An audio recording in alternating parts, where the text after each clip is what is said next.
All right, what is going on, everyone? And welcome back to Mets Weekly as we are live at this very moment on YouTube and on X for a very special breaking news report stream, the latest offseason news and rumors.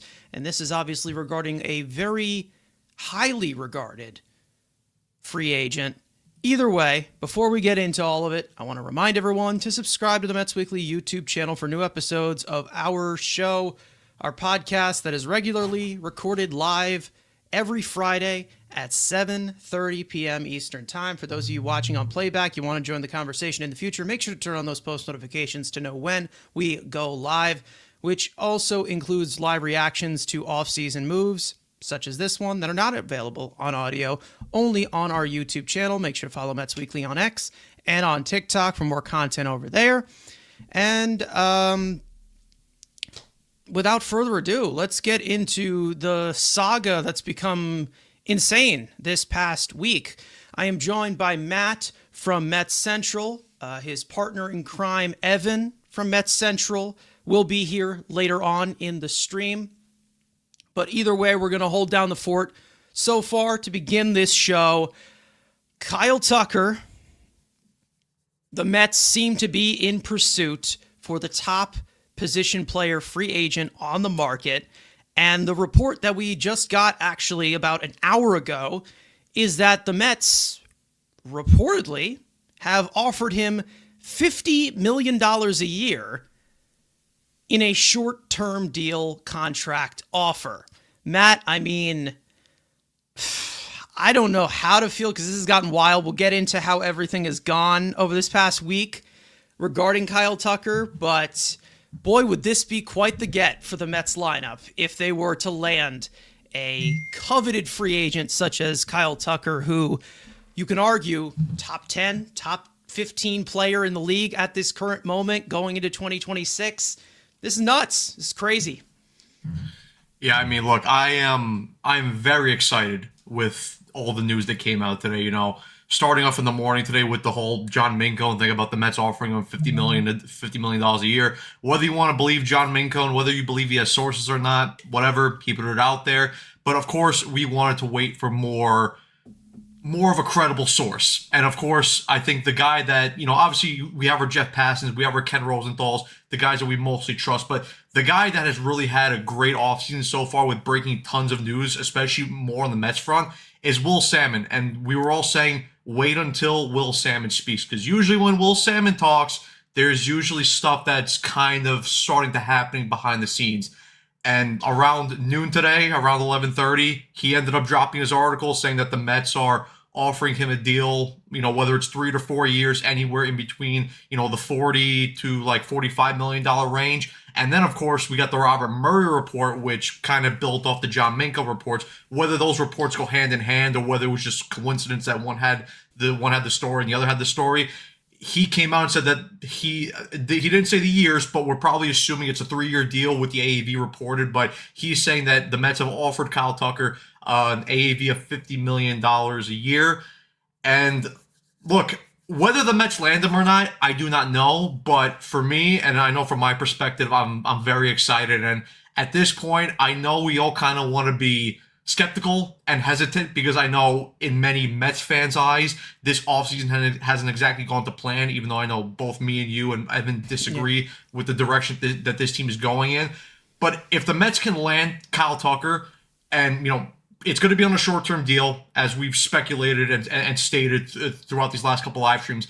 But if the Mets can land Kyle Tucker and place him in the outfield next to Juan Soto, and you now have your 1, 2, 3 in the order of Francisco Lindor, Juan Soto, Kyle Tucker, well, all of a sudden, and I know Mets fans haven't had the greatest excitement going into next year, if those are the top 3 guys that you were building around in your lineup, it's showing that this Mets team, even though they've tore down a section of their team this offseason, it shows that they still have the want to go and compete next year with teams like the Dodgers, the Phillies, and the Blue Jays. So it's like I said, whether they land them or not, we'll obviously see. There's still more work to be done, but obviously, and Ken Rosenthal also stated, in an article or in an interview he was doing today that possibly Tucker could sign potentially this week or next week. So it seems like we're coming to a head that Kyle Tucker may be signing soon, and obviously kind of helps that maybe the Alex Bregman contract signing, maybe that kind of sped up the market a little bit. We'll obviously see and find out, but yeah, exciting times right now. I mean, we'll see what happens. I'm really, really excited to see how this all unfolds. I'm still even excited to see what they do aside from their pursuit of Kyle Tucker, because my whole impression of how this was going on this last week was maybe the Mets were kind of window shopping in this way. They were doing their due diligence of the top guys on the free agent market because they have the flexibility to do so. And then you started to see, as we got later on in the week, we started to see, well, the Mets' interest in this is real. Like they are up for this. They are in the top 3 along with the Dodgers and the Blue Jays, as it has been reported. Then we get the Jim Duquette tweet about how these 3 teams have met with Kyle Tucker and they've had digital meetings with him over this past week, and they seem to be this top 3. We've heard about the Blue Jays willing to go term and the Mets willing to go 3 or 4 years. We don't know exactly the details to this. And not to mention, we've also heard the Dodgers likely just waiting in the wings. We don't know what the Dodgers are going to be willing to do, but it seems like they're on more of that short-term short-term realm as compared to something as the Blue Jays, who it seems like they're willing to go more term compared to AAV. So we'll see where those offers obviously land at. This is a little bit different in comparison to the Juan Soto situation because he was 3 years younger when he was a free agent. Tucker, I believe, will be turning 29 this month. So again, it's a little bit different, and that's the main reason as to why I am all good if they were to go 3. I would go a 4th year. I'd be fine going a 4th year with this. I'm all good doing that, mainly because it also lines up with Soto's, opt-out void in his contract. So that would line things up perfectly in that way, even though the Mets more have control over that whole thing. And, they can void the opt-out with a $5 million raise, which is just an insane contract concept, obviously, of giving Juan Soto a raise from the money that he's making as of right now. But either way, if you're looking at a 3 to 4 year frame, I'd say that that's probably the best case scenario of these 3 in their prime, with Francisco Lindor, Juan Soto, and Kyle Tucker. Of those 3, if you were to put them together in that lineup, all of their expected primes would line up in that window of 4 years.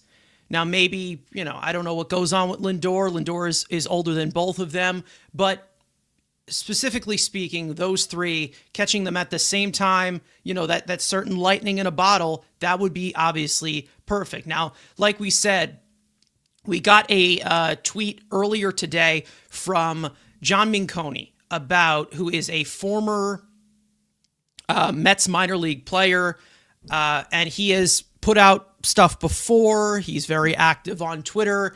Whether you have an opinion on him or not, it's whatever. It all really depends on if you are very active on Mets Twitter.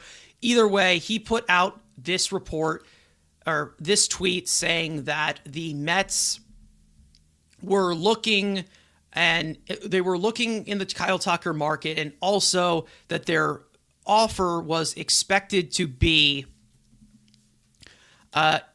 50 million AAV, and it looks like he's going to come to a decision in the next day or two. Now, for those of you who do not know who we are talking about in John Minconi, I will just pop it up on the screen here for everybody to see. Whoops, there we go. Perfect. This is John Minconi's tweet saying that the Mets have an offer on the table for Kyle Tucker at 50 million AAV. He is looking to have a decision between the Mets, Blue Jays, and Dodgers within the next day or two. So nobody really knew if this was legit or not. I have no idea, what the entire thought of this is going to end up being. But what we were waiting for, like you said, was Will Salmon. And Will Salmon put out, obviously, his article, which is actually linked in the description of this video. And I will put this on the screen right here. Basically talking about if the Mets were to go into the range of offering 120 to 140 million for 3 years to free agent outfielder Kyle Tucker, as league sources on Tuesday suggested is the case. The question will be, will it be enough? Obviously, we know that it's going to be the Blue Jays with more AAV. The Dodgers are also in that sort of realm. They have a higher payroll than the Mets, so who knows where they go in certain AAV, but it looks like it's going to go with 3 years. It looks like Tucker's preferences and contract length and dollars, both overall and in average annual value, are unknown.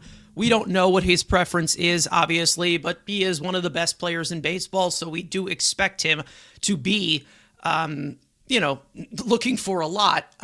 So multiple industry sources, like we said, and also to that Manconi tweet, saying that multiple industry sources said that a decision for Tucker, who turns 29 on Saturday, could come as early as this week. So could it be in a day or two? Could it be in the next 3 days? Who knows what's going to go on there? But when you get this initial sentence here from a guy like Will Salmon, where it was in the range of 140 all the way to as lowest of 120, then we hear 50 million a year. That would be 150 over 3 years, typically, if that is the case. Now, we did not know if Manconi was accurate or not. However, we saw from Robert Murray, like we just said, over this, where is it? Over this past hour, put out an article on fansided.com saying that sources, the Mets have offered $50 million per season on a short-term contract to Kyle Tucker. There's not really much details in here. However, what I did think was funny, obviously, because it's always just seen as, David Stearns does absolutely nothing and Steve Cohen just has the money. The funny part is the headline, or the sub-headline being, the Mets and Steve Cohen aren't playing around. Yeah, hilarious. And it's basically just referring to John Manconi's tweet. And then also somebody said it in the chat, saying that Heyman also confirmed. Yeah, I just saw that. It was Tony in the chat here saying that Heyman confirmed the $50 million offer. So this would be, according to luxury tax, would be $1 million in luxury tax hit below what Juan Soto is hitting to the luxury tax, which is $51 million a year. You'll also see, obviously, Juan Soto's contract is a little bit different and structured in the 5th year. However, we'll see where it comes from as to, what the direction is. I still am not fully bought in yet. I'm still not, mainly because you're going up against the two teams that were just in the World Series that have quite a selling point. However, the Mets also do have advantages as well. We know that there's a selling point in regards to Lindor and Soto, superstars of this game, obviously. And then you also have the ownership that is willing to do pretty much anything. If they're willing to blow that past the tax, they want to obviously win, not to mention the financial flexibility, like we said. But there also is some of connections as well with Kyle Tucker. David Stearns was the Astros assistant GM when Tucker was drafted in 2015. And I know a lot of people will say, well, he was only in Milwaukee. No, he wasn't. Do your research, folks.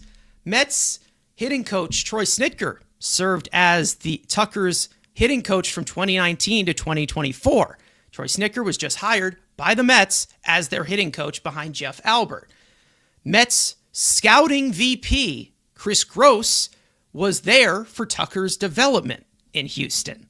Not to mention, Jeff Albert, the Mets' other hitting coach, or director of hitting now, coached Tucker in the Astros minor league system from 2015 to 2018. So here's the thing. We have some connections here. I definitely think there is a strong possibility that he ends up being a Met. However, with the Mets coming in at the last hour, with how much we saw from Cody Bellinger, it's probably just because his market is pretty much stalled out because of the 7-year offer that he still wants. So I am interested to see where this goes. I'm excited to see where this goes. I'm a little bit skeptical about the fit. Obviously, when you're talking about run prevention or you're talking about him in left field, because his defense has regressed. And we talked about that actually in the last episode of our podcast when Frank and Andrew were both here. I'm interested. I'm really interested to see how they configure this, because could it be Kyle Tucker in right field? They move Soto to left field, who is not a great defender and probably one of the worst defensive outfielders in all of baseball. Could that be a possibility? I don't know, but I'm not going to get in too much into the details until we hear that Kyle Tucker is a New York Met. Until either way, like we said, Salmon went out and he was vocal. We saw this report from Robert Murray. I'm very interested to see how any of this unravels, because it could be quite the get. And I think that for Mets fans who may be a little bit sour as of right now on the front office, and you have every right to be, like we said, you have every right to be with, fan favorites going. Everyone's allowed to have that emotion. But I think if you add Kyle Tucker into the top 3 of this lineup, and not even just saying replacing the production of Pete Alonso, but just the star power alone, the pedigree alone, I mean, that is quite a top 3. And personally, I think that makes the lineup even better in comparison to last year. But we'll get into that again if Kyle Tucker were to sign here. So, I mean, this is exciting. Really is exciting. Yeah, well, I mean, listen, 100%. I know you were being a bit more on, not saying skeptical, like you don't think like the Mets have no chance to sign him. You just think like you want to be a little hesitant because we've seen this story before where the Mets get connected to these bigger guys and then they end up landing somewhere. For me though, and listen, I know it might come back to bite us, kick us in the nuts. I said this before we went live. I'm bought in. I think he's going to sign with the Mets. And look, whether I'm proven wrong and he signs either with the Dodgers because he takes more money and he takes maybe lesser money, but he sees a better chance to win a World Series there. Listen, I can fully understand that. If I wasn't a Mets fan, I would probably do the same thing. Or maybe he takes the guaranteed years that the Blue Jays are offering.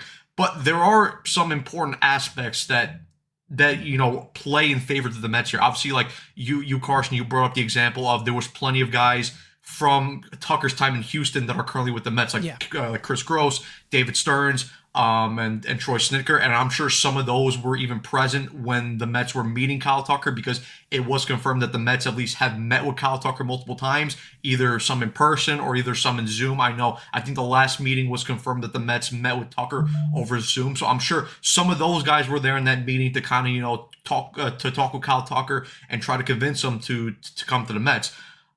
Another one, and I didn't even think of this, but if you guys don't follow Tony Metro over on Twitter and on YouTube, and I know he used to be on here with you guys, Carson, but he brought up a very good point that I didn't even think of, and it's the fact that both the Dodgers and the Blue Jays have already signed a player to the qualifying offer. So they've already given up picks in the upcoming draft, because if you guys remember, the Blue Jays signed Dylan Cease, that 7-year deal, 210. He obviously had the qualifying offer because he was on the Padres last year, and then obviously, this one hurts because Carson, this guy was your favorite player, but Diaz ended up signing with the Dodgers, and of course, he had the qualifying offer. So right then and there, the Mets already had the advantage. Diaz signed with the Dodgers? Yeah, I know. I'm sorry. Damn it! Yeah, so Hey, and look at me. I'm moving on. See, I'm not climbing a skyscraper and protesting the team. Look yeah, at that. so It so I'm happens. Guys go. It's a business. it is what it is. We just got to move Yeah. on. But listen, right then and there, and like I said, that's a great point from Tony that I even think about. So Yeah. right there, the Mets already have an advantage there because they don't have to go up the qualifying offer. And I think the other advantage that the Mets have in terms of how they're going to structure their contract is because obviously we know that the Blue Jays, if they're going to sign him, they're going to offer more years. Whether it's 7, 8, 9 years, obviously we don't know what the exact number that's going to be. But for me, I look at it and say, okay, if the Blue Jays already have that contract offer on the table to Kyle Tucker, and Tucker wanted the guaranteed years, so why hasn't he necessarily picked them yet? Now, look, maybe he's waiting for the Blue Jays to hit a certain number AAV wise. But look, maybe there's a chance because we've seen with other free agents in the past, because before Vladimir Guerrero ended up inking that large contract extension to stay with Toronto, there was plenty of other players that the Blue Jays have offered big time money and big time contracts to, and they simply declined because they just they just didn't want to play in Toronto with the Blue Jays. And then also, if you look at from the Dodgers' point of view, obviously they're going to try the same sort of type of deal with what the Mets are going to do with shorter years but higher AAV. Now, I don't know how much truth that Tony, and I'm not saying that Tony's lying here, but Tony's saying that he's seen from somewhere from the Dodgers' point of view that they've offered 3 for $95. Again, I don't know if that's true per se because I haven't seen anywhere from that, but if that is true, then the Mets already have a significant advantage in terms of AAV wise and contract number wise. Now, listen, that could obviously change because the Dodgers could, they have all the fucking money in the world and they could just sit down like, oh, Kyle, what do you want? Boom, here you go. Contract is done. But the other thing, because what the Dodgers stereotypically like to do is they like to defer a lot of money in their contracts. And if the Mets approach this saying, listen, Kyle, we're going to offer you more money, but we're also going to offer you more money up front compared to what the Dodgers are offering you. So that could, play a larger role in the Mets potentially getting Kyle Tucker to sign here. And the other part is, because I know when you look at free agency classes, I know this year the free agency class specifically on the position players wise, it's been strong. Well, if you look at the upcoming free agency market for position players, it's not relatively strong. It's a lot more stronger, more pitching wise and starting pitching wise. So Kyle Tucker could look at himself and say, okay, I can sign a short-term deal, maybe for 1 or 2 years. Obviously, there is going to be an opt-out, like if the Mets offer him a 3-year deal. He could say, listen, I could have a big year with the Mets. Obviously, I'm surrounded by Soto and Lindor, so I'm going to have a ton of protection in this lineup. I could go have a huge year at Citi Field, playing with the Mets, obviously being reunited with Troy Snitker, and I could potentially have an MVP type year, opt out, and hit the market again, and look for that big time contract that he was originally looking for, probably coming to this offseason. So there is a lot of factors right here that can play into the Mets' favor. It's just obviously it's going to come down to what Kyle Tucker wants personally. Because if Kyle Tucker really wants to win, I know he's already won a World Series, but if he really wants another World Series, obviously I probably see him picking either the Blue Jays or the Dodgers. Probably more so the Dodgers because they are probably the more locked to go back to back to back. But if he's looking from a standpoint of I can really fluctuate my market for next year and have a very good year, I could obviously go play for the Mets and want the more money up front. Yeah, I mean, to be honest, I mean, I would do if this is the 3-year offer. I mean, I would add I would add another year that's incentive based or whatever. I would do that. It would become available in a 4th year because of this timeline that you're in right now with Juan Soto, where he has that after year 5. He's obviously played 1 year with us already. After year 5, where they can see where they want to go in a certain direction, obviously. And then, Lindor's getting older. You have again, that's a little bit more longer down the line. I do another 4-year contract, but again, when it comes to Kyle Tucker, that's a guy that you could have batting 3rd or maybe batting 2nd, Soto at 3rd, whichever way that you want to do it.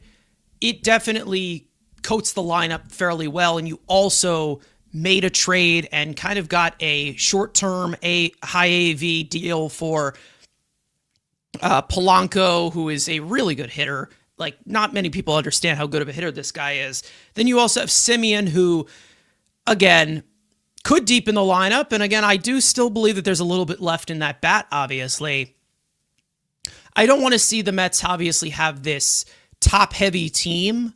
And I've already talked about top-heavy teams of the Mets not having a deep enough lineup.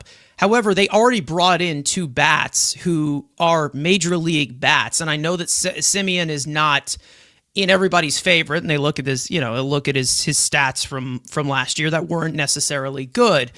However, this is a lineup that is definitely in more position to win on the offensive side than in comparison to last year, in my opinion, where you were banking on a lot having Lindor, Soto, and Alonso. I just think that is a better lineup. Either way, we'll get into some of your comments in the chat here. Jay-Z saying that if the gap in AV is that significant, he's coming to the Mets. It's likely. We'll see. We'll see what happens there. I'm interested. I really am interested because I don't know what his cause is on term or AAV because again, Kyle Tucker's not a Boris client. So this is a little bit different in negotiating tactics. So you don't have Scott Boras saying he's, a peanut butter and jelly sandwich or something. Like you don't have that market right now. Milo's saying, "What's up, fellas? I hope they pull this one off. For some reason, offseason kind of feels like it's either Tucker or bust right now. I don't see Bellinger happening, but we shall wait and see." And I do think that they are going to be in that outfield market in some way. I do think that they're going to be in that outfield market in some way. I do think that they will make a trade for somebody if this ends up not going the Mets' favor.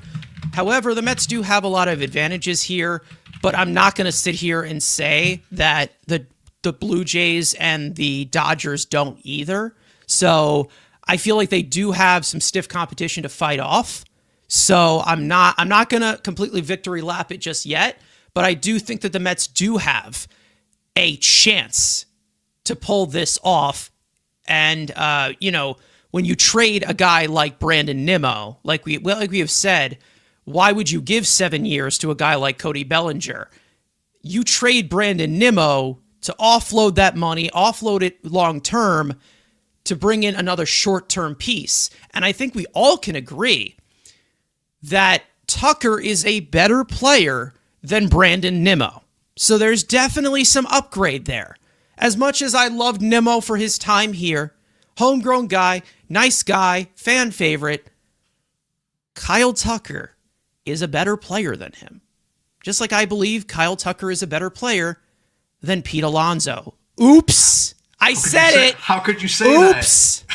How could I? White Bears attack everywhere. Brian in the chat saying Lindor, Soto, Tucker would be one of the best, one of the three best 1 through 3 in the lineup in the entire league. I don't think there's any way you can debate that. Let's just say that. But we'll see. Pair with a knight, yes. Whatever the. Oh my God. But yeah, I think the other important factor that people are looking at, because obviously there is the question, like you brought up, okay, if the Mets do sign Kyle Tucker, how are they exactly going to align the outfield?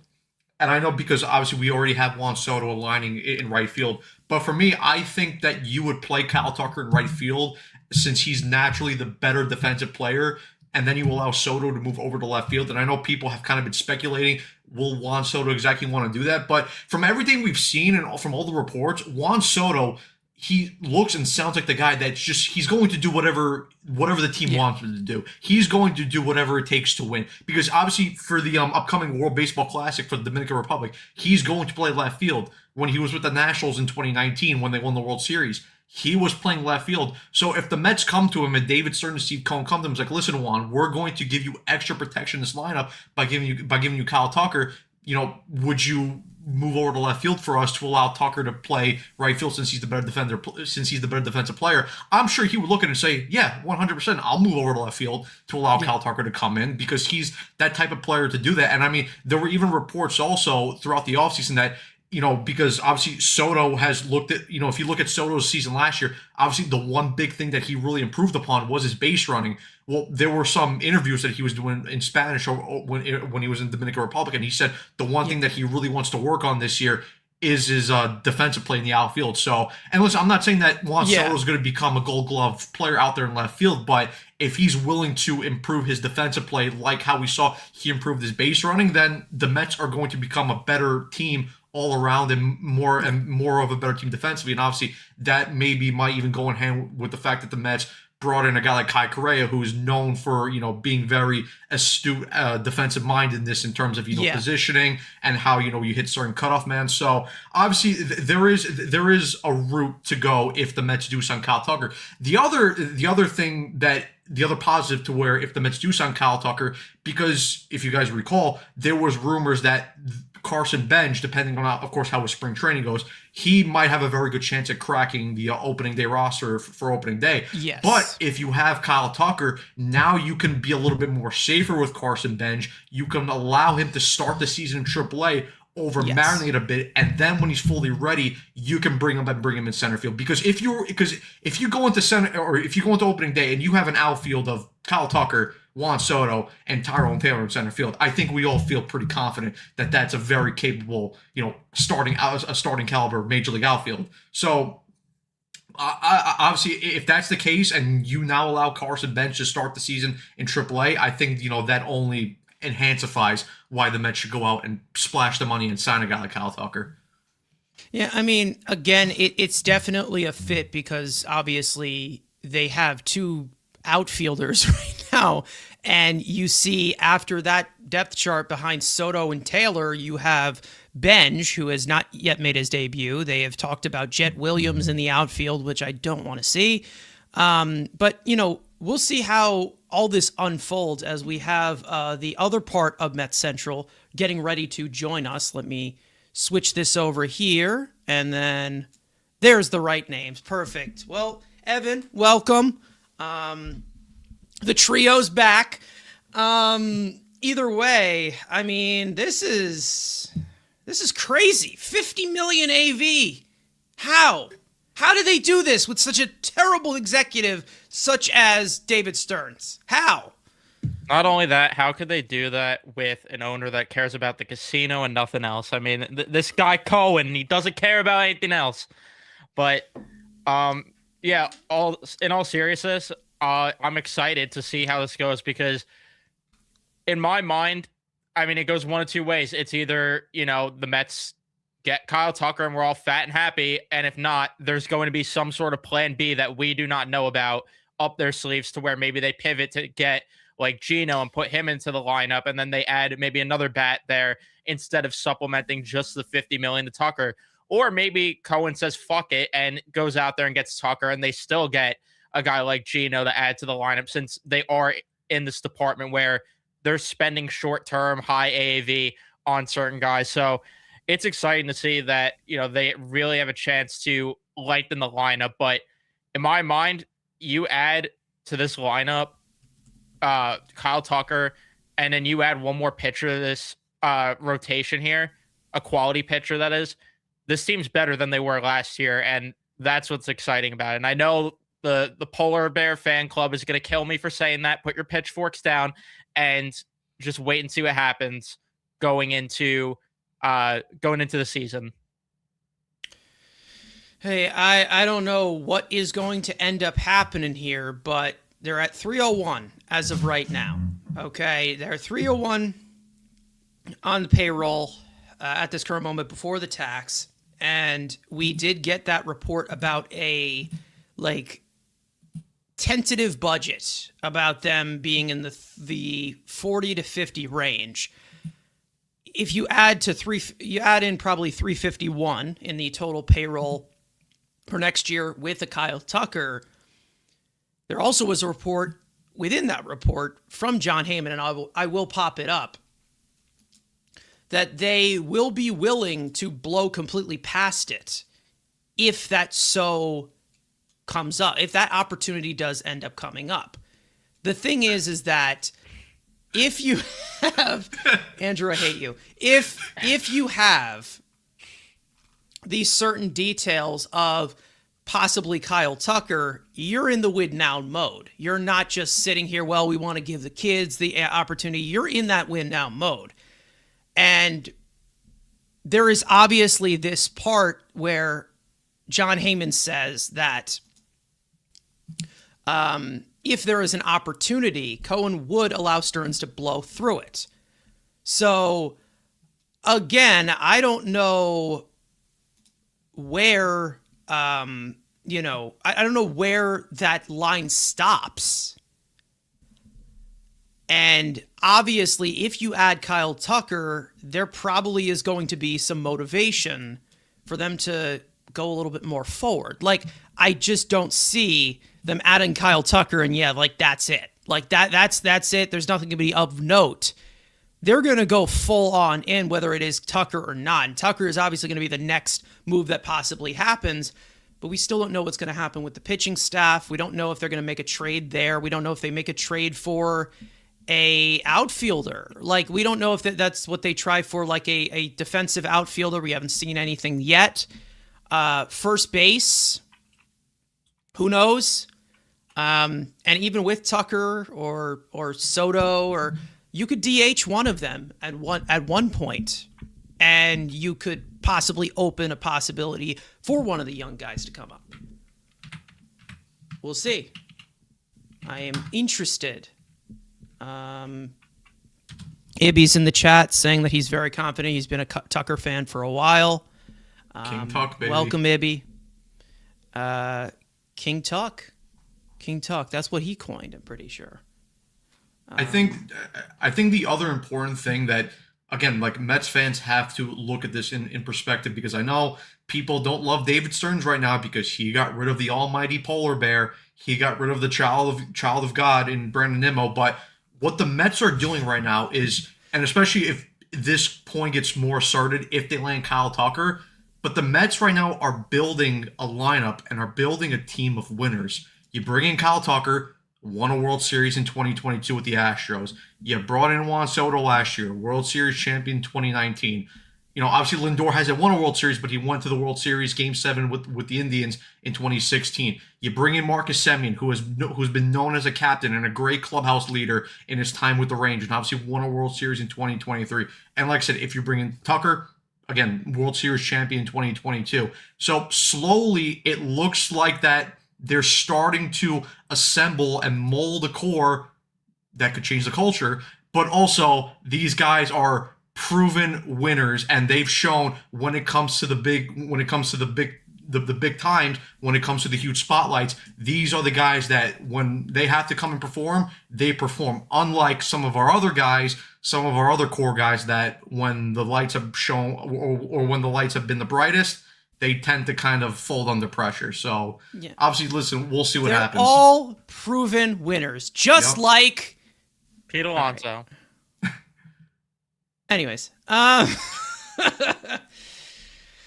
listen, I am very interested. I am extremely interested because obviously we didn't know what route they were going to end up going. And I obviously go from a more realistic point of, what can this guy give us? What exactly can he give us? And do I understand what the move is? I've never been someone to sway one way where I'm like, okay, if they end up doing this, I am done. I am finished. Like, I cannot stand it. There's a few moves where I'm like, okay, top 1% moves where I'm like, okay, please do not do this. However, I will always give it a chance.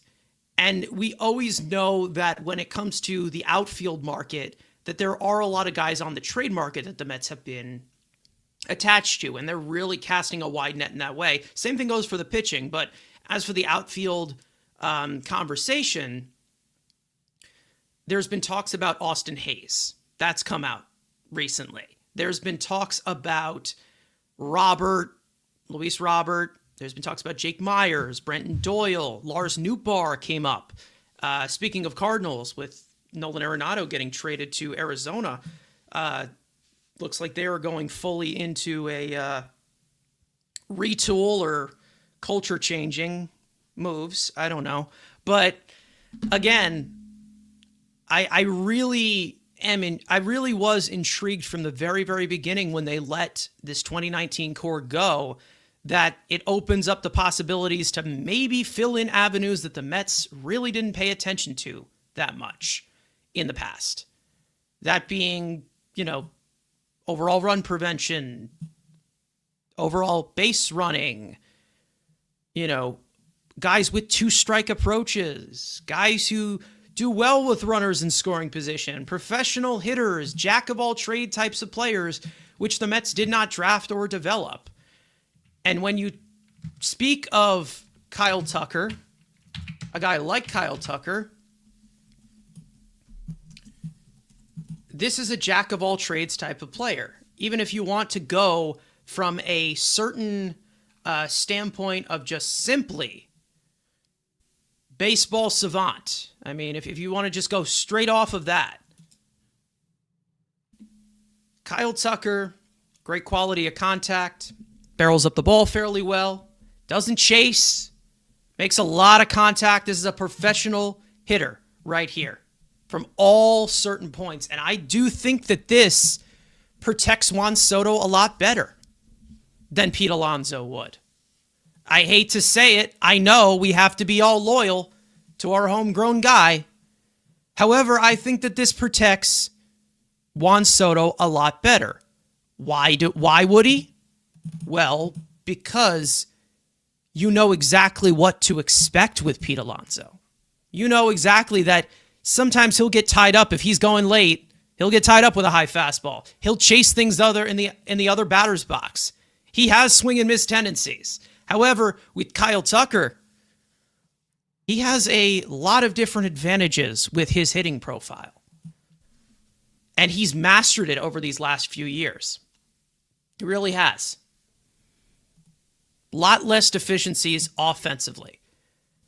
With him defensively, I will say that I am okay with either you put Soto in left, Tucker in right, or Tucker in right, or Soto in left.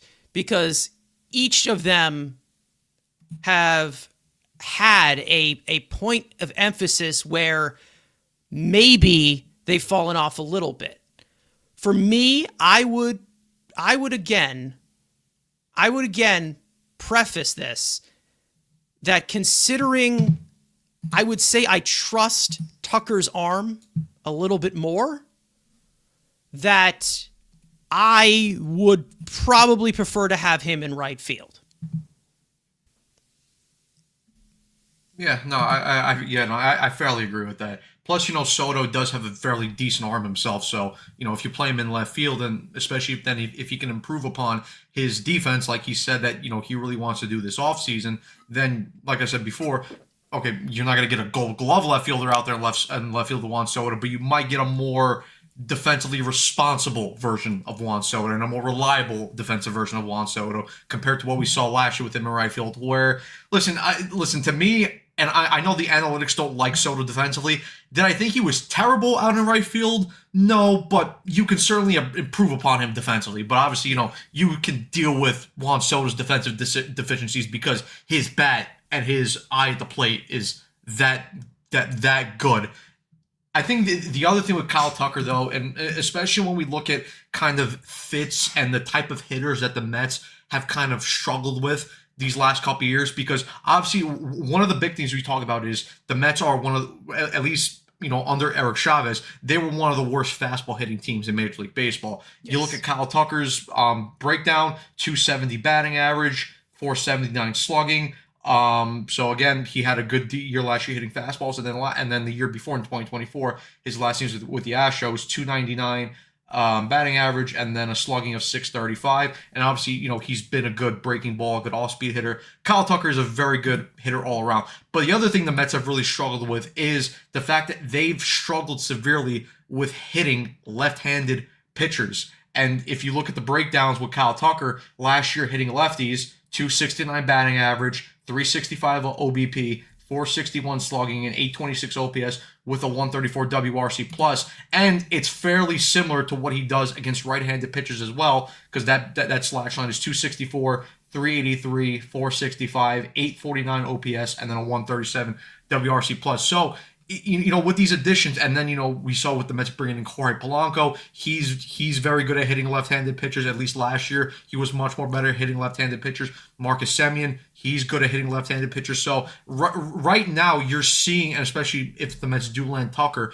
they are balancing out more of their lineup, and they're making it much more of a versatile lineup to where, okay, if the Mets come up against this type of pitcher, they're not going to struggle because they're versatile and they could adapt to certain situations. Where in the past you would see, like, if the Mets would come up against like a soft tossing lefty or pretty much any type of lefty pitcher, we were pretty much screwed, and only hoping that our pitcher on the other side would pitch a gem, because we weren't scoring a lot of runs unless we got to the bullpen and we saw more of more right-handed options coming out of the bullpen. So listen, I agree with you, Carson, to where it's like the Mets are building much more of a versatile lineup, especially if they do get Kyle Tucker. It's more about just enhancing the dimensions of the team. And listen, he's a career 842 OPS bat against lefties. He is a career 877 OPS bat against righties.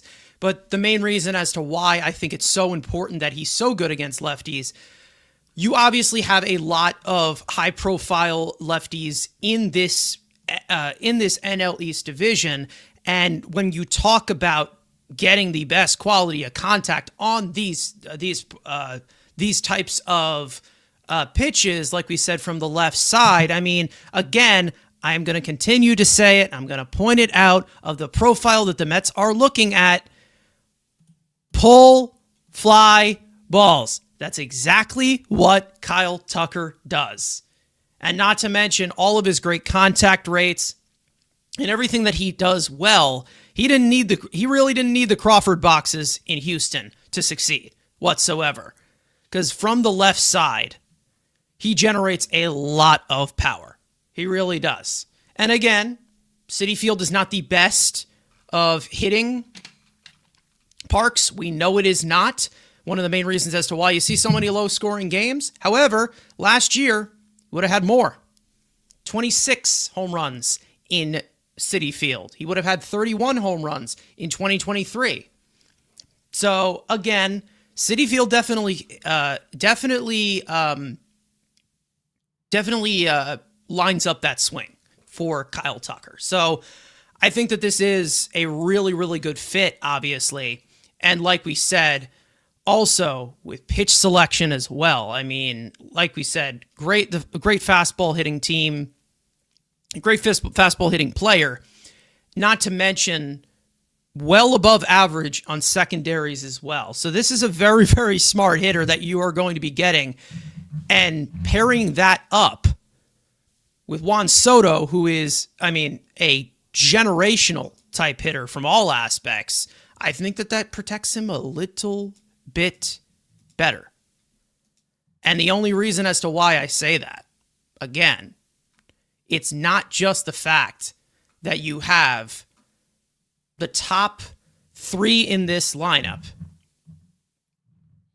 Because, again, you could load the bases against these three. You could just walk all three of them and, don't let them beat them. And you go to the cleanup hitter, who we still don't know who is going to be batting cleanup for this team, but we'll see. You could. However, if you walk these guys, let's just be real for a second. Kyle Tucker is also a 25 to 30 stolen base threat guy as well. We talked about Soto as well. He almost went for 40-40. We'll see what that happens to do so in 2026. And then also you have Francisco Lindor, who is a 30-30 guy as well. So again, when you're talking about, 30 stolen base guys from the top of your lineup, that is improving the dimensions. Let me ask chat this, guys. Let me know in the chat. Could you get that from Pete Alonso? No. Could you get that from maybe the next guy on the list, Mark Vientos? Maybe batting cleanup? No. Brandon Nimmo? No. Is Jeff McNeil? No. Nope. And guess who also has plus speed? This guy. He also has plus speed. Do you see what we're putting together here? You see what we're putting together here? Enhancing the dimensions of the team.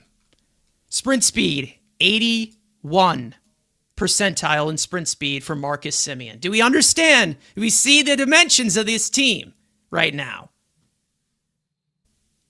No, Do we get it now?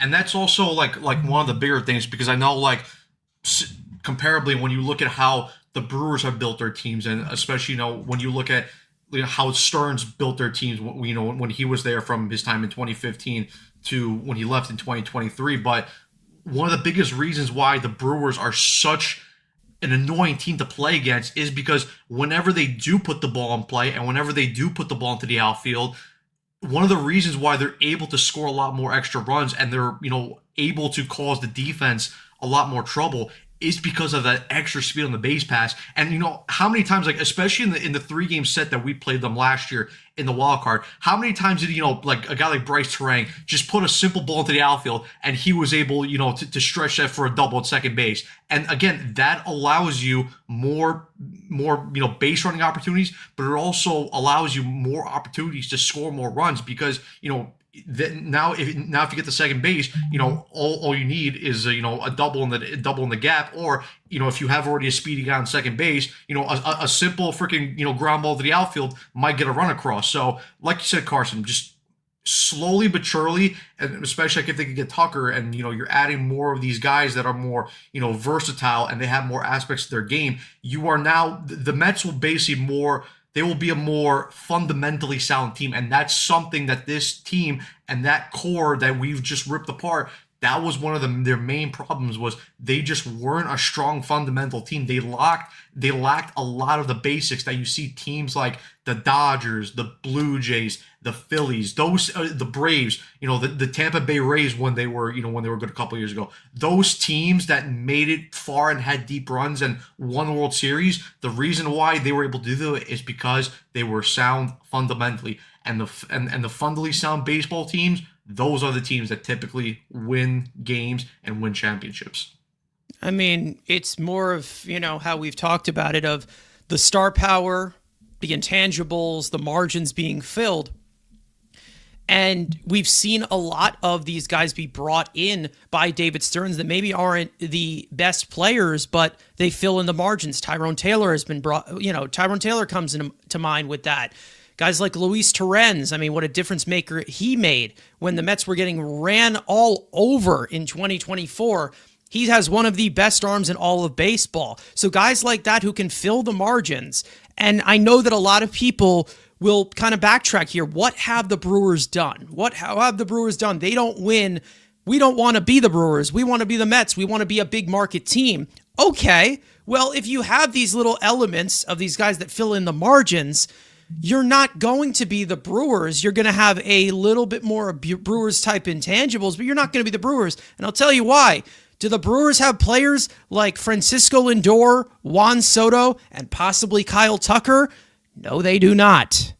So it's like you have to have a little bit of everything to build a team that can win. And it's not just, everybody that has all of these good hitting stats, we're going to all put them together. There's other aspects to this game that had a lot of shortcomings on this team.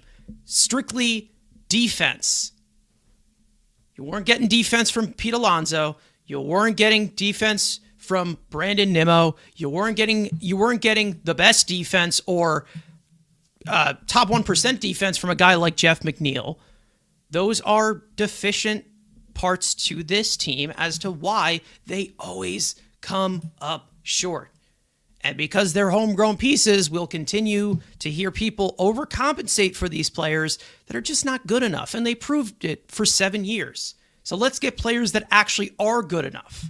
And guys who don't even need to hit to contribute. They don't need to be white hot in the lineup. They don't need to have an OPS over 1,300 in a month to be wild contributors.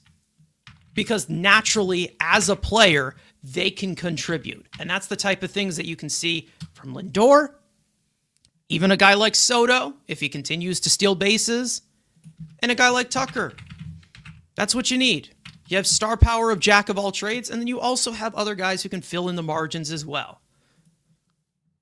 Yeah, I mean, even like I mean, like even like you look at the team that just won back-to-back World Series, right, in the LA Dodgers, and yes, do they have the top three firepower of guys like Ohtani, Betts, Freeman, and even Teoscar Hernandez to a certain point as they're, or he could DH, but he can also play the outfield as well because usually Ohtani DHs more. But other than that, and of course they have Will Smith behind the plate who's more of a proven player. But look at their roster besides those 4 or 5 guys. The rest of their guys, like, they're not household names. They're solid guys, but those are not guys that you kind of look at and like, oh, like you're scared like an Ohtani, Betts, Freeman. But the reason why you are scared to go up against a team like the Dodgers is because those depth players that they have, they are a lot more versatile.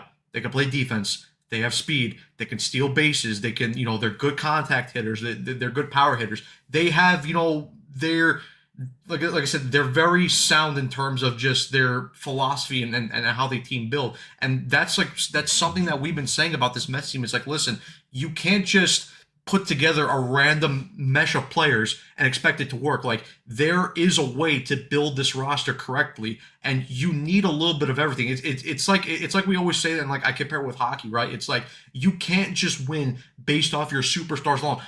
Listen, to win a World Series, yes, you obviously need superstar players. I'm not going to deny that, because when you look at every World Series team, they have superstars.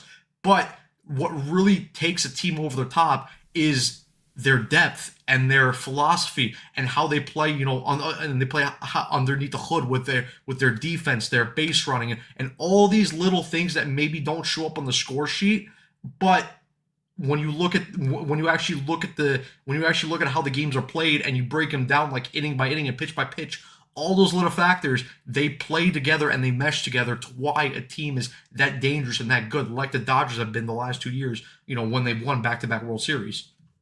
And, it's more of just based off of, not just that alone. It's you obviously do need star power, and the Mets do have that star power in, any way. In any way, like we said, in, the elite hitting, or, it's all really just about putting together the tools to succeed. And like we said, this team was not coached well. We talked about the coaches plenty of times, but we also have talked about a lot of, who is the right, winning type of player, like, who is this a winning type player? Is this somebody who in almost any situation can help you? It's not just because of the stars, it's because of what can this guy type of provide. And that's one of the main reasons as to why we know that the Mets are so high on a guy like Carson Bench, because there's nothing that he does so elite in any way. However, he can do a lot of different things for you. And as he develops, he can develop in all certain dimensions. And when we saw guys of how the Mets kind of drafted and developed these pieces, those old ways caught up to them. They really caught up to them. And it showed how limited this team was.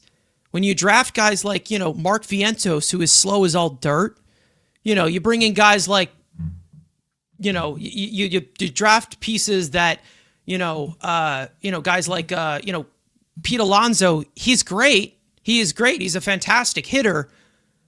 But for him to give us that contribution, we're going to need him to do what he was doing in the first 2 months of 2025, which was an 1,100 OPS, which we know he's not capable of sustaining. So, again, guys who don't need to hit to be contributors to the team are extremely important in addition to that star power. It's not just about filling in the roster with superstars. And Tucker, I'd say that he's on the cusp of being a superstar. Like, I know that he probably could give you a 900 OPS season. Like, I know he could. However, I think he's just more of a great all-around player to help shape this team. And that's the main reason as to why I think the team's just going to be a lot deeper if they end up bringing in Kyle Tucker. They end up signing Kyle Tucker. We'll see what happens. It is very, it's still up in the air. We still don't know if Kyle Tucker will be a Met. However, when you offer $50 million a year you know that the Mets are serious about this player. They are serious. I would love for them to add an extra year onto this just to seal the deal. Why not? What is stopping you? Because again, if you're gonna go full in, go full in.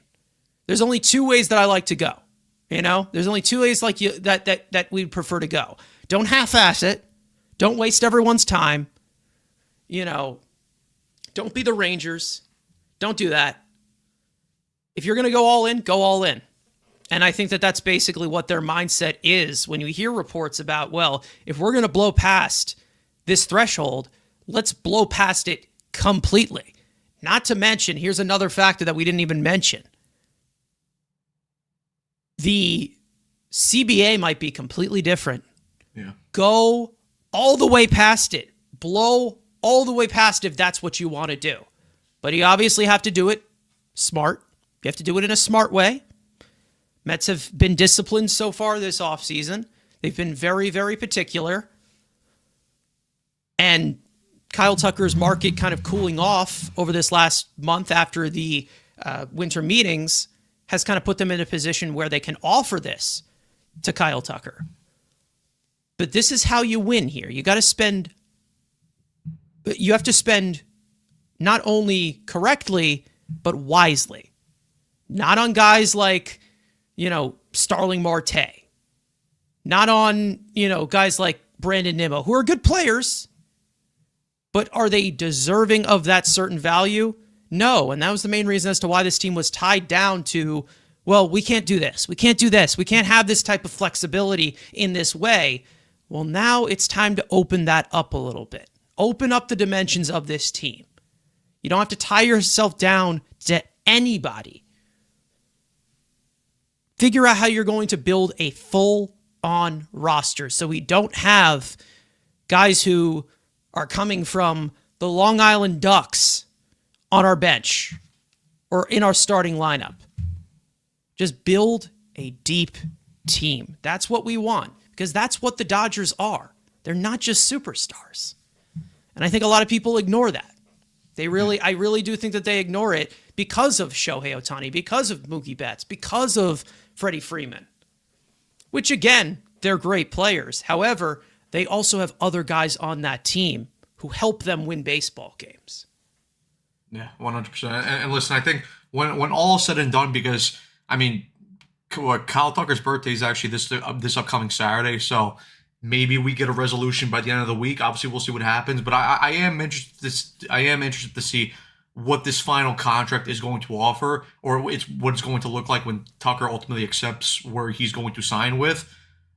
I know you said you are willing to go for a fourth year and add on another year to that. I'd even say I'd be willing to even offer 5 years and even maybe structure the opt-outs a little bit differently. Because I know for me, over the last couple of days, thinking about this deal more, I would have said that I at least wanted 2 years minimum of Tucker here. So obviously you would offer an opt-out after the second year, but Tucker might be looking at his case like what we brought up earlier with the fact that next year's offseason is very lackluster in terms of the position players. Maybe he looks and says, okay, because that's the fact of, I'm going to be the big guy next year in the offseason.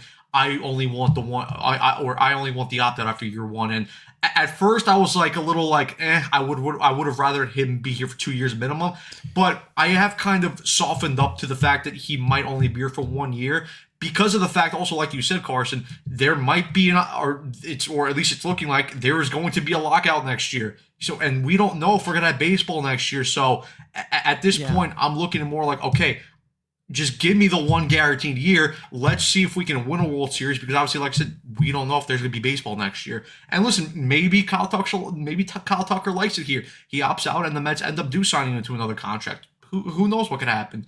But obviously, we need to get this deal done first. But like I said, for me, I would even go 5 years, maybe off from 5 for 225, something like that. But obviously, it looks like the Mets are steadfast right now at 3 for 150. Maybe let's see if they do feel that they have to add another year to make it to 4. Maybe they do. Obviously, right now negotiations are fluid, and obviously, I don't know when the final offers are going to go in. We'll obviously see when that happens. But yeah, I'm interested to see what this final contract ends up looking like when Tucker inevitably picks or he's going to sign.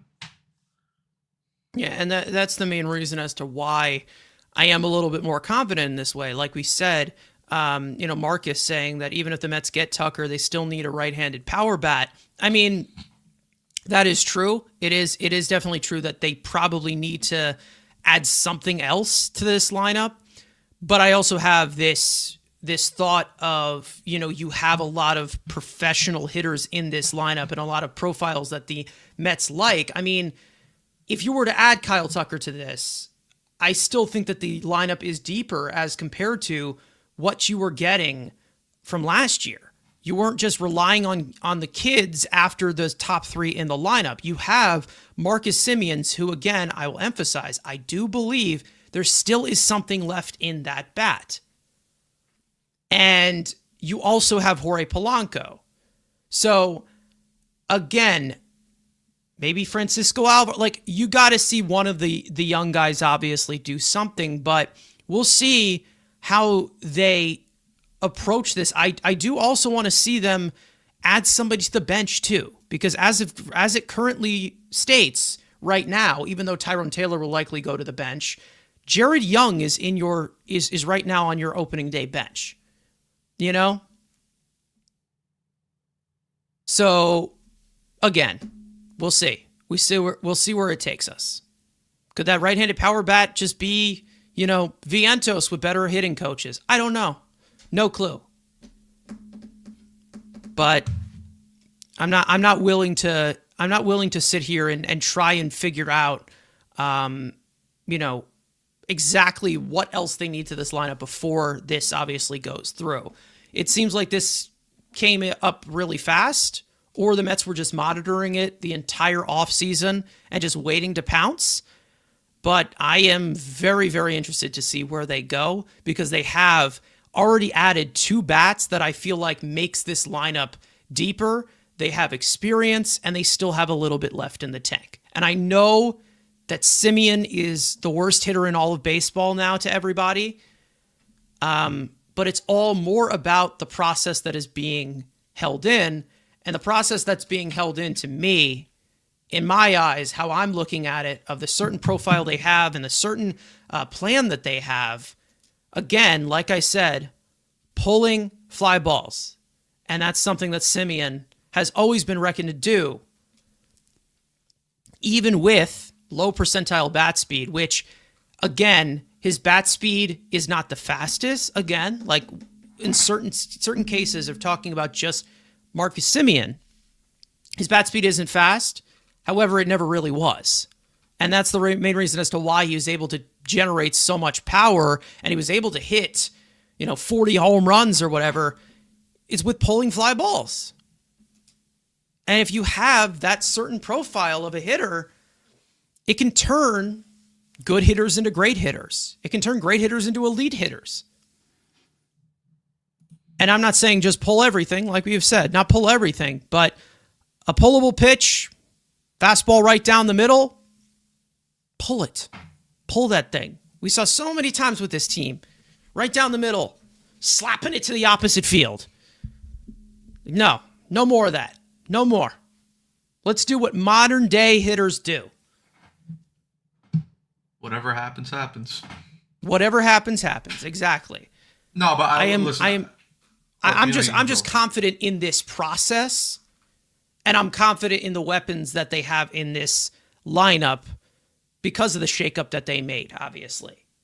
It's more of just things going hand in hand as of right now, where you have the tools and you have the coaches as well to send that certain message. And if it doesn't go well, it doesn't go well. We'll go on from there. However, I'm confident that this offense is going to be better. And I'm also confident that they will figure out what they're going to do with the starting pitching, because we still don't know what they're going to do with that. And we still have, we're counting down the days to pitchers and catchers reporting. So we'll see what they have up their sleeve here. But Kyle Tucker, this is exciting. Very exciting. Yeah, I mean, similarly like what we were talking about earlier, I think, because like going into this offseason, I don't think anyone on the Mets in the front office envisioned them ever being in the market for Kyle Tucker. I think they always looked at it as, listen, we're going to be on the outside looking in. We're going to stay patient. We're going to stick to our philosophy of team building. But if this falls into our lap, we're going to be ultra aggressive on this. And that's the one thing that I like, because I know me, you, Evan, we've always talked about it. Like, if you're going to establish a plan, if you're going to establish a philosophy, make sure you stick to that philosophy 100% fully. Don't ever deviate just because, ooh, something shiny is approaching you. No, only go for it unless it really falls into your lap. And right now, they waited out the market. Obviously, I think everyone here predicted that at least Kyle Tucker was going to get some type of long-term deal. I don't think I've ever envisioned him getting like a 12, 11-year deal, similar to like what Juan Soto got with 15 years. But I thought he was at minimum going to get 9, 10, 8 years. Doesn't look like it's going to happen right now. And the Mets, David Stearns, they looked at it, it's like, listen, we're not going to half-ass this. We think we can get him, and we're going to be aggressive. And I mean, right now, if with the looks of it that they're offering 3 years for 150, 50 million AAV, they're going all for it. And I just hope. And you I really hope know they that can there's win. going to be a mentality. There is going to be a mentality from Mets fans that if they don't end up getting Tucker, it's just going to be like, oh well, throw whatever you want at Bellinger.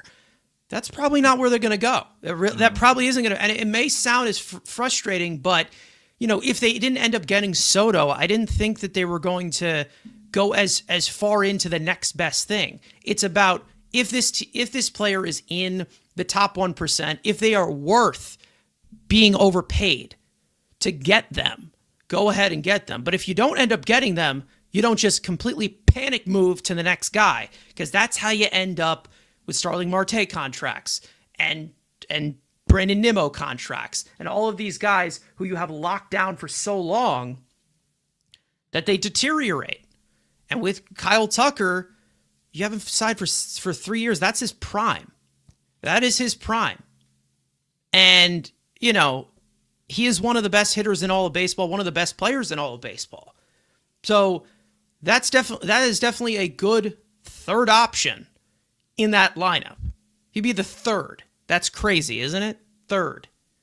And to be honest, if you're looking at from the team building standpoint,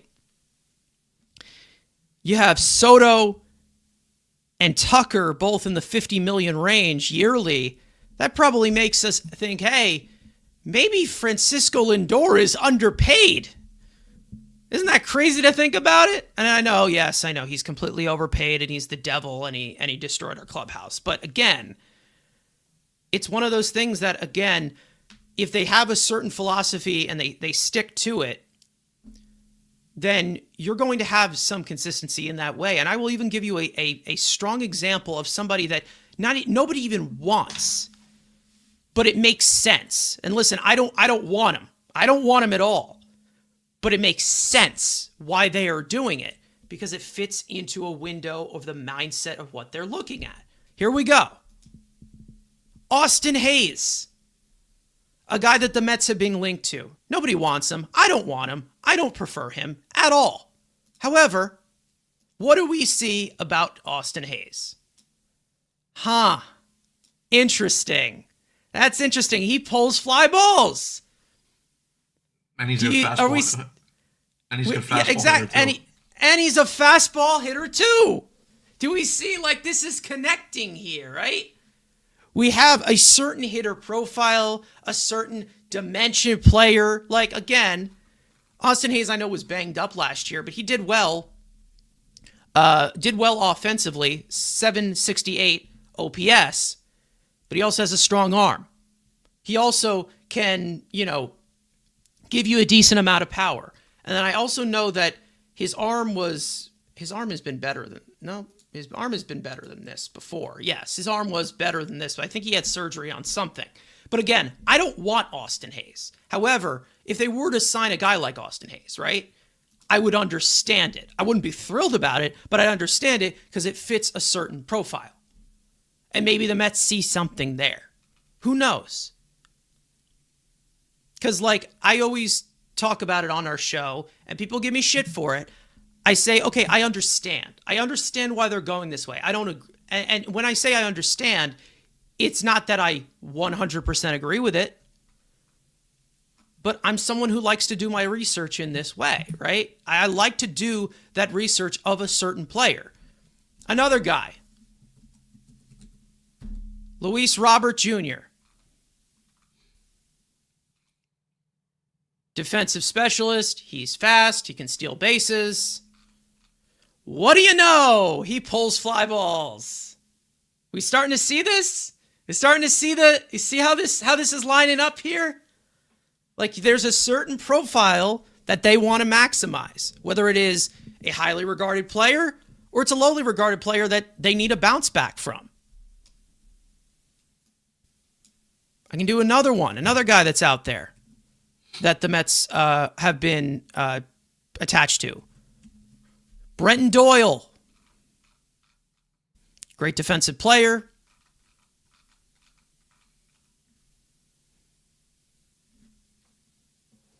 Above average in pulling fly balls. But again, played in Colorado.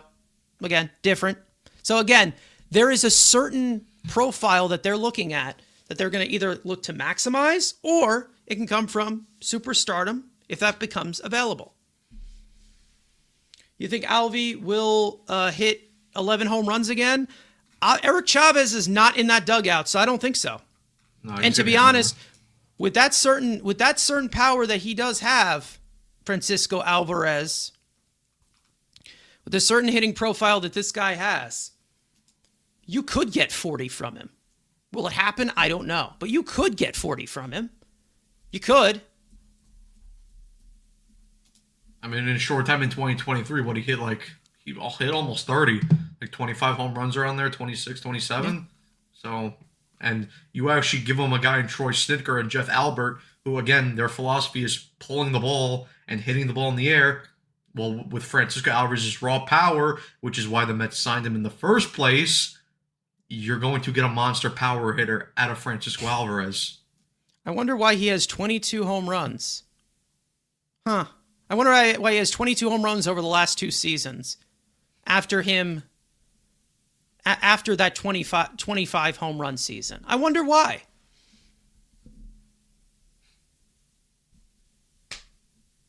I mean, listen, hey, and we're not saying that everybody needs to pull everything, every pitch, because again, you're seeing these percentages. They're 19%, 20%. It's all really about where the pitch is located, and that has to do with pitch recognition, pitch selection, swing decisions. However, there's a certain profile of, 3 times out of 10 that, the old-fashioned baseball people will say 3 times out of 10 is a great hitter. Well, a guy who pulls the fly ball 3 times out of 10, usually he gets a decent amount of results. It all goes by the same scale here. And even though, some people will get scared by analytics, boo, whoo, scary, it all goes on the same scale here of what's efficient and what isn't. And these days, with the type of pitching that you face, you can't just be slap hitting. You can't do it. Especially when you have the power, use it. I mean, and that's hopefully what they're going to try to. Yeah. That's the message that they're probably going to try and send. If they don't, we'll hold them accountable. But if they don't, if they do, at the direction that we are expecting, I'm excited. I am definitely excited. Look, like we always talk about it, and like we always bring it up, like on our separate podcasts, like hitting, like there is a time and place for like for a differential in how you hit, like. Again, like if you're given a fastball down the middle, or if you're given a fastball up and in, pull the damn ball.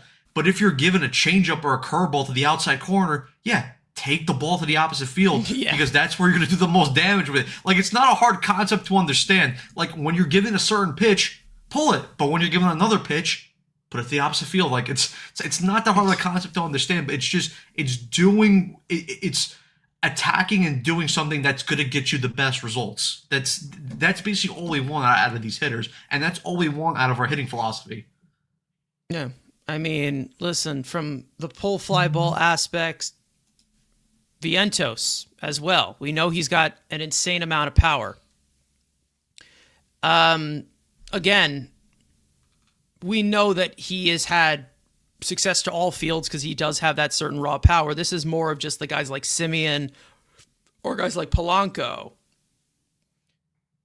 Again, when it comes to Mark Vientos, he has a little bit more of this power that, again, he has great opposite field power. He has a lot of raw power. More with him is about making more contact.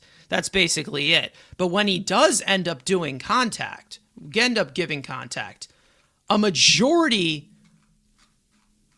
of his success is from pulling fly balls as well.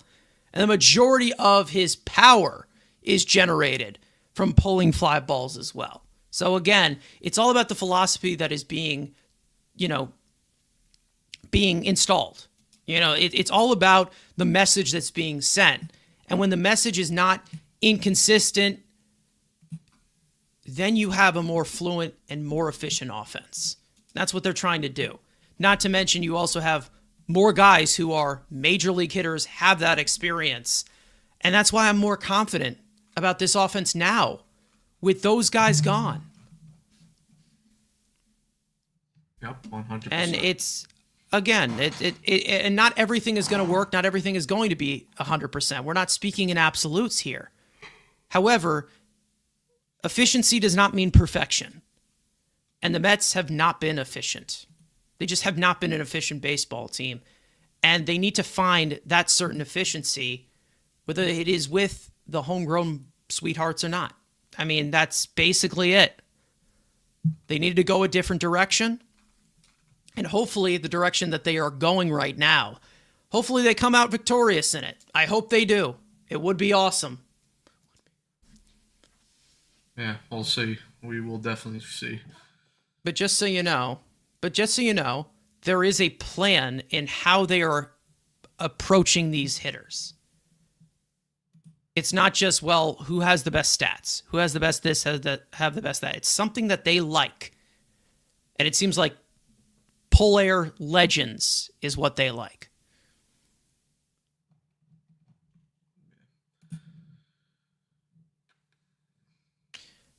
I mentioned it earlier. They got 26 home runs out of Vientos and Alvey combined. That has to improve. It does have to improve. And I do think that it will with this philosophy. If it doesn't, then you're going to probably have to talk about, the players. It's all really just about what's the common denominator with all these players. That's basically it. And it's all really just about that certain consistency. I want to be in a point where I can just say, well, on a typical day, they're doing this certain philosophy and it's not inconsistent. I don't want to be in that situation, the Mets of old, where somebody homers, somebody homers twice in a game and it's replayed 100,000 times in a week.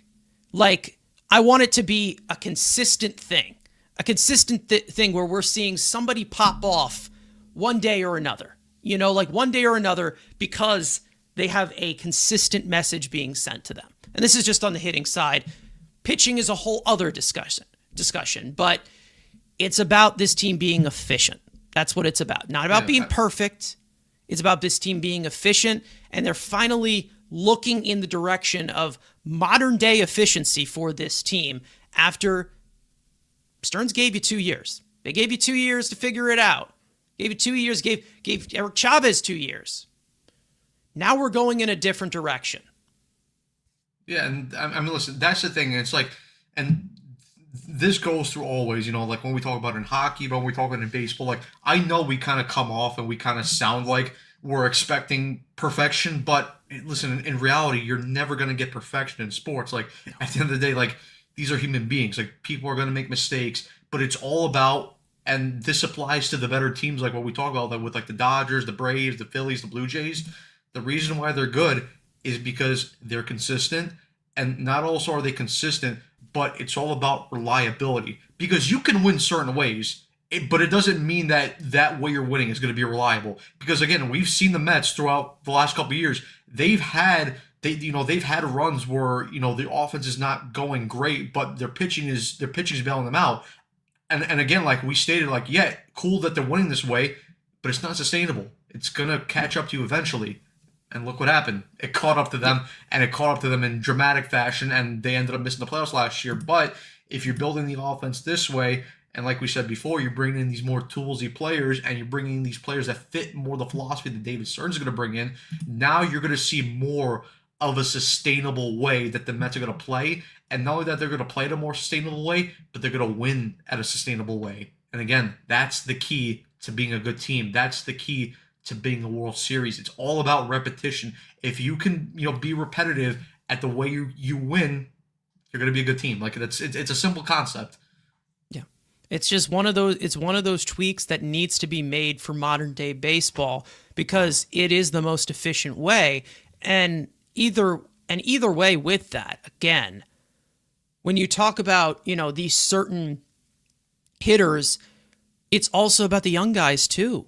Like if you bring in that consistent message to the young guys, who knows what they could accomplish as well as part of pieces from your farm system as well. And you can continue that pipeline of consistency. That's what they need. That's what they need. Because I'm tired of making the playoffs one year, gassing out at the end, and then the next year they stink. Like I'm tired of it. I am done with it. I have had enough of it. Let's build an actual infrastructure, an actual message that is sent. Let's create hitters. Let's do that. Maybe some guy that we pick up on the waiver wire. Maybe he has a little bit of a hot stretch. Maybe we get a DJ Stewart type of run or something. We've seen the Braves do that a lot with a lot of these guys. They have ridiculous runs. It's all about being flexible and also noticing details. Being like, okay, maybe this won't work. Maybe this won't work the next time. We can't rely on this.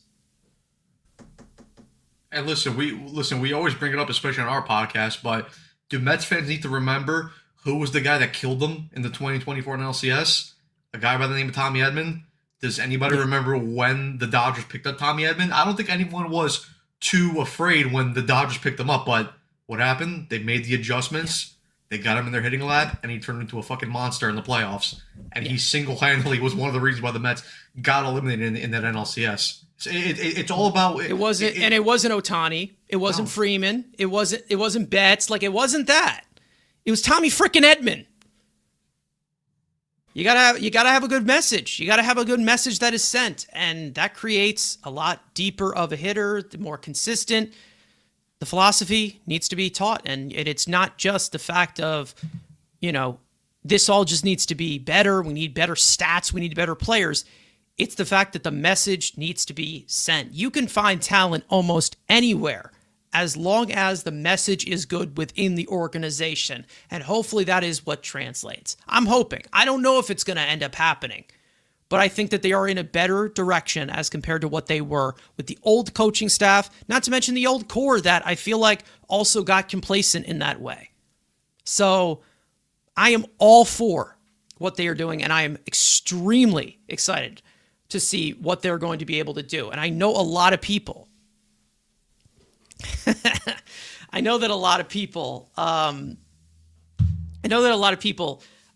will, be a little bit judgmental in this way, and they pull back a little bit because on paper, this team doesn't look better than it did in technical terms, but there's certain details that I feel like we're all missing out that I feel like are going to be for the better for this team. And I am excited. I am. If it goes in the direction that I hope it goes.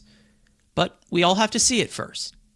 And that's why I'm definitely putting it in the hands of what David Stearns is doing as of right now, because I understand the thought process. I'm not someone who is agreeing with all of it, but I understand the thought process that they're going through and what they think so. And maybe, just maybe, they know more baseball than me. And that's what I hope. I hope that they prove me wrong. I hope. Daniel Cap saying, really, Carson, Raiders fan, you have to put Tuck on the screen. Come on. Yeah, for those of you who don't know, one of the biggest robberies in the history of sports, the Tuck rule, Raiders-Patriots in 2001. But no, we actually put Tuck Watch as a play on something that the Rangers do a lot. That is Puck Watch. So it was Braden Schneider and co. That was the thought. And also, I didn't want to make it Tucker Watch because I feel like that was a little bit too many syllables. We'll see. Yeah. Just imagine pitching coach that could finally correct the walks. That's excruciating. That'd be great too. That'd be awesome. That would be awesome. And we do have a new pitching coach, so maybe there's a new message. And from what we have seen, all I say is just do your research. That's all I suggest to Mets fans. Just do research. See what it is before you just completely blow up. And I know that's hard for a lot of Mets fans. I know it is. Just do research. Do your research. See what you know. And from what we saw from Justin Willard, the pitching coach, he preaches a lot of command and utilizing of pitches and pitch sequencing. So, it's all about putting those tools together. But when a message is being sent, most of the time, 3 times out of 10, it works and it shows. It's all about finding the common denominator and what works and what doesn't. And hopefully the Mets are going in the direction of what works. Because again, like I said, I'm tired of this one-off year, one-on year. Let's build a sustainable winner. Let's be in the playoffs every single year, like the Brewers were under Stearns, even though nobody wants to hear that. It's all about using the resources, using the brain of Stearns, using the brain of everybody in that organization, and that's how they become like the Dodgers. Not just buying everything that breathes. It's not how that works. Not. That's personally gets you farther away from the Dodgers. And maybe some people will disagree, and they'll say, hey, I got to see it first, which you have every right to. But, again, this is the direction that they are going, and I will sit here and try to explain it the best way. And if they do something that I don't understand, like signing a guy like Luis Arraez, that's going to go into a certain point where I'm like, okay, what the fuck are we doing here? But they haven't done it yet. And it doesn't seem like they're in on Luis Arraez. So we're good. They haven't done anything remarkably stupid. Like franchise-altering stupid. They haven't done a JT Miller trade. They haven't extended a goaltender. They haven't done that yet. So I am hopeful. And yes, I know people will bring up Frankie Montas. Yes, stupid signing, definitely.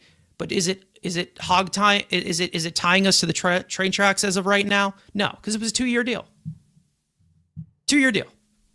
And yes, they are paying $17 million to him this offseason, but that's $17 million. Is that stopping them from offering $50 million a year to Kyle Tucker? No, it's not. Yeah, I mean, it's like the thing we were talking about, let's say, for example, in the scenario where the Mets don't land Kyle Tucker, it's like you said, Carson, we don't see them in a world where they're going to automatically pivot to Cody Bellinger, because why would they? Now, yeah, sure, like, does Cody Bellinger fit in terms of defensively, and does he fit with the bat? Sure, but contract-wise, doesn't fit at all into what this team is trying to do in terms of how they're building out their roster and in terms of how they're trying to make this thing more sustainable throughout the next couple of years. Because again, and it's like you guys said on your podcast, why would you trade Brandon Nimmo with 5 years left on his contract to then just re-up and sign Cody Bellinger for a 7-year deal, in which I don't think he's going to get 7 years to begin with. That's just more Scott Boras being high on crack, because I think the Yankees offered him a more fair enough deal with the 5 for 130 or the 5 for 150, 30 million AAV. And, if that's the case, I just don't see the Mets going anywhere near that. And I fully agree, because there was concerns with Cody Bellinger's game long term, and like you said, with the whole panic thing and just trying to buy players, that's how you end up like what we saw with Marte's bad deal, and then that's what we saw with Scherzer and Verlander's deal. I mean, again, like another one, and this was a pitcher that at least Mets fans wanted them to sign in 23 after Jacob deGrom left to sign with the Rangers. Does anyone remember Aaron Nola's 6-year deal? Because 2 years into that contract, it's not looking like a pretty deal. And that's certainly a deal that it's looking like, okay, maybe is it fully hog-tying the Phillies and making more deals? I don't think it's necessarily fully hog-tying, but they definitely have some constraints because they are already tied up to Aaron Nola. And, they can't go out and replace a guy like Zach Wheeler, who's going to miss all of this year, because, again, they have that huge contract tied down to Aaron Nola. It's about being smart and offering the right guys the right contracts. Yeah. I mean, here's the thing. It's again, everyone thinks that they can run the team better However, there's a lot of different things that you need to take into account. David Stearns was on talking about the anger from Mets fans. I think he told the Post this yesterday. This just came out, and I can read it for everyone. David Stearns and the anger from Mets fans. I certainly understand that there have been points this offseason that have been frustrating for our fan base. We are not blind to that at all. I'm certainly not blind to that. I hear it, I recognize it, and from my friends and family at times, I'm also very convicted that what we are doing is the right thing for our franchise going forward to accomplish our goals. That's what David Stearns said to the Post, I think. He talked to, this was to Mark W. Sanchez. So he's from the New York Post, who also was reporting about the Tucker deal as well, which I didn't even mention. You don't just confidently say things like that. You know what I mean? Like, you don't just confidently say that without an actual plan. And people will judge all they want, but I want to see the plan unfold, because what the Mets have been doing in the past, even before Stearns was here, was not working. It was not working. Nope. So let's try another direction. And if you don't trust Stearns because of Frankie Montas, too bad. He's still going to be in your front office. So I think everybody trusted him after that NLCS run, right? Everyone liked him. It was like, oh, well, maybe. Oh, now he sucks. We missed the playoffs. Now, oh, he's good. Let's have a year where it's great, and then the next year also is great too. How about that? Let's continue. Let's do some sustainable success. Who has done that in their career? Not the Mets. David Stearns has. So let's see what the guy has to offer. How about that? Like we said on our show many times, we have to accept that our old ways suck, because they do. Proof's in the pudding. They're not consistent winners. They're just not. It's true. Listen, I've always said, and I know you share that same sentiment, Evans shares that same sentiment, I'd rather fail while trying something different than failing when I know I'm going to do the same thing over and over again that has shown time after time that has caused you to fail. Because what's one of our criticisms with the Rangers? They didn't win while locking up Hank to a long-term deal. So why? And then they go out and they sign fucking Igor Shesterkin to that huge contract. Why do that when you already know it doesn't work? Doesn't make any sense. And listen, just because you go in another direction, it doesn't mean that necessarily will work either. But I can at least appreciate that you're trying something new instead of just relying on something that doesn't work. And if it doesn't work, if it doesn't work, you pivot somewhere else and you have flexibility to do it, because it's a 3-year deal for Tucker. You know what I mean? Like, that's why we do the short-term deals. So we have flexibility to move around if it doesn't work. That's why we do it. That's exactly why. Yep. And obviously there's top 1% arguments, guys like Lindor, guys like Soto. But if you can get Kyle Tucker, who is also a really good player, consistent 4 to 5 win player throughout his entire career, and you can get him on a short-term deal, you're going to jump at that, because we know that they have the financial flexibility. But using the financial flexibility on really, really good players, not guys like, Cody Bellinger, who's good. He's a good player. He can help you. But as he continues to age, you won't get that certain player that you paid for. We saw it firsthand with Starling Marte with a 4-year deal. Kyle Tucker at 29, you get 3 years out of him. It's the prime of his career. That's the prime of his career right there. And it puts you in the best position to win. And stay flexible too. Stay flexible. Without the Nimmo deal down your neck. Without, all these other contracts. You obviously will have money tied in with Soto and Lindor for years to come. But again, It's all about putting together all of these resources, all of them together. And it's not built in a day. It's not. You can't do it.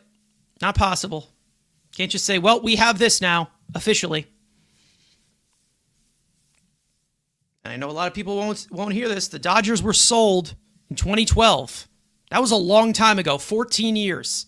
Took a while. It took a while. Especially when you have 60 plus years of stench to clean out. It's not going to happen overnight. It just won't. And Andrew Friedman was hired in 2014. Where was he hired from? The Tampa Bay Rays. Who will never win anything and are a low rank. We look down on them because they have no money. I mean, I don't know. We can sit here until we're blue in the face to say that David Stearns is the right guy for the job, and he's done it before. He's proven it before, but only time will tell. People need results. I get it, but I will sit here to explain as to why. Even if I don't agree with it, so myself. That's the thing. If everybody thinks I'm 100% on board with Marcus Semien, he was my first choice. No. However, under research, under details, like that's there's things there that they like, and I understand that. Yep. And I hope that it's not seen as, we have just a chip on our shoulder. But what can you say? Yep.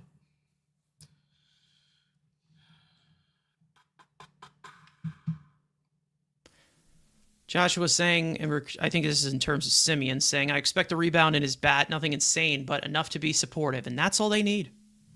That's all they need. That's really all they need from Marcus Semien. Let's say, can Marcus Semien, I think I said this on Twitter, actually, yesterday. If Marcus Semien can pretty much match what Jeff McNeil did offensively, he's already providing more than Jeff McNeil because of the defense, the base running, the overall contact rates, the quality of contact. Let's just say if he gives you a 111 weighted runs created plus, you're taking that. You're taking that with plus defense. That's a more all-around player. That's what the Mets have looked for. I don't think it's really, really bad, or I don't think it's really hard to believe that Semien can't give you a 730 OPS.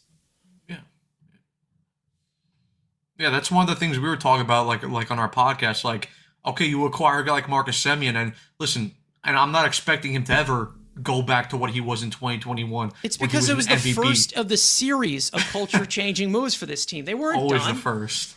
No, but it's like I said, like I never expected Semien to go back to what he was in 2021, where he was putting up MVP level numbers with the Toronto Blue Jays. But if you're getting an above league average bat out of Marcus Semien, like a 750 OPS, 20 home runs, 250 batting average, a decent on-base percentage, that combined with his leadership ability, because there were also videos that he's already, I think, down in Florida, working with some of the Mets minor leaguers and some of the Mets younger infielders. So right there, boom, that's leadership. Would we have seen any of the other guys, from the old Mets core do that? Listen, maybe they did, but Marcus Semien, he's already gone down there a couple weeks ahead of spring training. He's like, listen, I'm already going to get to work. Again, that's a guy that's a leader. That's a guy that's won. And then, like I said, you compare that, and then you combine that with his great fielding, his good speed, the fact that, he's a winner. He's shown in the past that he could put up MVP type numbers. Like I said, I don't need Semien to be MVP level. Would I love him to be MVP level? 100%, absolutely, because that makes this lineup that much better. But like I said, it's all about just surrounding the superstar players that we have with this good depth. And if Semien could be that league average bat that we're all hoping him to be, and he could be just a bit better than what Jeff McNeil was, like I said, added with that better defensive ability, then right away you have a very good guy that could easily slot into like your number 6 spot in the batting lineup. And I think everybody would be happy if at the end of the next season we look at Marcus Semien as a number 6 guy, and he gave this team 20 home runs with a 750 OPS. I don't think anyone would bat an eye about that. Everyone would take that right now if I said that Marcus Semien would have that type of production. And he does have more power than Jeff McNeil, so he could give you more from that as well. Like, there is still a little bit more upside in the bat. And listen, he's getting older. We know that he is, but it's all really just about putting him in the right position. Like, beforehand, he might be at this point batting second in the lineup. That's not good enough. We know it's not good enough at this point in his career. Same thing when we were talking about like Starling Marte he shouldn't have been batting second. There's no reason they should have been batting second. But it's about like putting him in this certain position. Let's say if Semien is batting 7th for you, right? Batting 7th. Okay, let's do a little bit of a comparison here. The guy who batted 7th the most for the Mets last year, that would be probably Beatty, maybe? Probably Beatty, right? Yeah, it's definitely one of the younger guys. Beatty, right? And he was giving you, again, the best year of his career, obviously. If you could get from the 7th spot, right? From the 7th spot, from Marcus Semien, if you could get, let's say, a 111 weighted runs created plus that Beatty gave you. But guess what? You also have Brett Beatty, too. And listen, I'm not the biggest on Brett Beatty. We've said this constantly. But again, it's about deepening this lineup. Would you rather have let's say you have one 120 bat, or would you rather have two 115s? About the depth. It is about the depth. And I can give you so many examples of this happening. Even with the Dodgers, did we see who was their hero in the World Series? It wasn't Shohei. It was Andy Pages with an amazing catch and Miguel Rojas. That's what you need. You need those veteran pieces. That's what you need. Yeah. Not just like, well, we have 4 stars and that's it. The prospects will do the rest. You need a structure. You need a team. You need 26 guys who are willing to do everything for you. Who are willing to put their body on the line. They were playing like crap too, but they did what they had to do at one specific time. Yeah. But it just didn't seem like enough. Did it ever seem like enough? No. Didn't.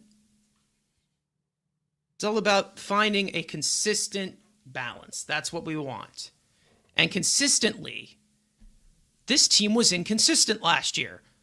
So good job to them. They found consistency, but in the wrong way. That's what we need. That's exactly what we need. I don't know if there's any other updates on Tucker since we just went live. I've been scrolling. Nothing. I haven't seen anything. There's been nothing as of recent, so where we stand. We'll probably get off and then he'll sign. That's what's he'll bad. probably sign or whatever. But, it all depends on if we get a